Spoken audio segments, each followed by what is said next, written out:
On July 29th, I called in to a local radio station that has a sports station that has a feature called Ask Anything, and I asked, what does desecrating the Last Supper have to do with sports?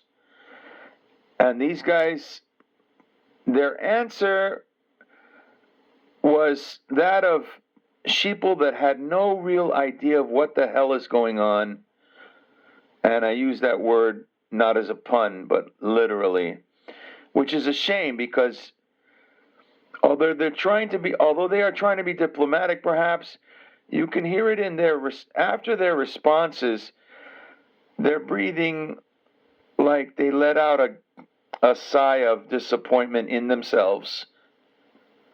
Check it out. Wrapping things up here on Annie and Elston. Ask Us Anything is what we like to do in this segment. We just had a caller drop that was on hold. If you'd like to give us a call back, 833-288-0973. NBC Universal, Annie, reporting that viewership for the Paris Games opening ceremony averaged 28.6 million viewers in the U.S. across platforms. Best figure since 2012 and 60% better than the Tokyo Games. Oh, wow. Yeah. That's pretty good. It just feels like it's back. You know, I don't know. I think COVID just ruined the Tokyo Olympics. I think it did too. I just deflated it, took the air out of it. Because people were still asking the question of, like, should we even be doing these games right now? Right. And so it just kind of had this pall over it. And then, I don't know. I think there's something, I'm not trying to overuse the word, but magical. I think there's something magical about the Olympics, about all the countries, all the athletes, all the fans, everyone being in one great international location, and just the spark of it. Just things are happening. Whereas in 2021, we were already online on our phones, on our laptops, whatnot. I don't know. It just not the same. Didn't have the same feeling, and everybody was going through their own struggles, post 2021, and getting their life back together and going back to work, whatever. It was a weird time then. So I agree. I think this one has a lot more fanfare and feels a lot more normal. Yeah, it says the numbers so far for the Olympics comparable to a top regular season or wild card NFL game. So, kicking butt. Yeah. Love to hear it. Oh, we'd love to hear from you next. Let's play the bumper. This is basically how sheeple respond. They don't want to hear it if they want to watch the Olympics. They're oblivious to the satanic element. 833-288-0973 is the number to use. If you want to give us a call, if you just heard me say it, do it now. 833-288-0973. Let's bring on our friend Art in Del Mar and see what Art's got to ask us today. Hi, Art. Welcome to Ask Us Anything.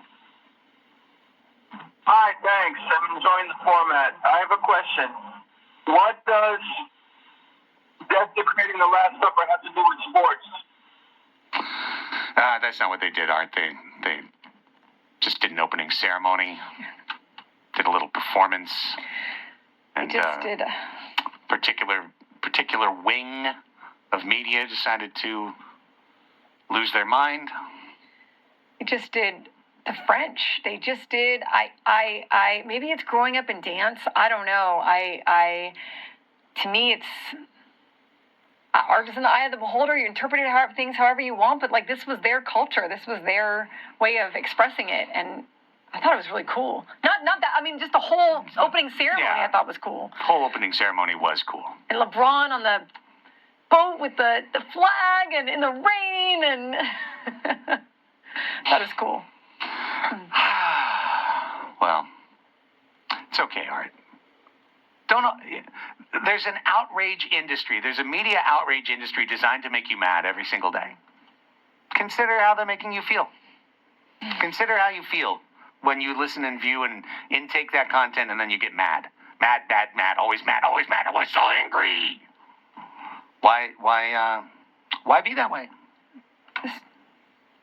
Take a choice, man. It's like the Buddhist way of take what works for you and leave the rest. I hear you, J Mock, in the chat. I hear you. Let's see what Adam in Poway has for us, though. Hi, Adam. On July 29th, I called in to a local radio station that has a sports station.